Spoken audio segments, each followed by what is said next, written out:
اللہ الرحمن الرحیم۔ مشرکین مکہ نے بھی نبی کریم رؤوف الرحیم حضرت محمد الرسول اللہ صلی اللہ علیہ وسلم کی شان اقدس میں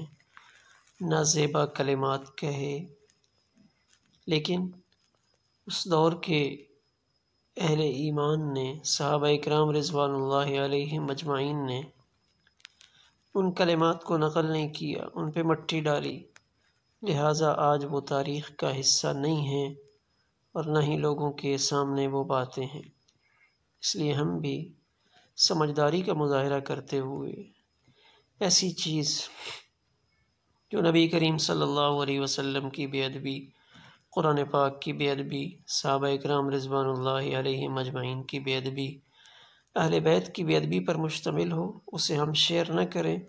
اور شیئر کر کے ان غیر مسلموں کا ساتھ نہ دیں۔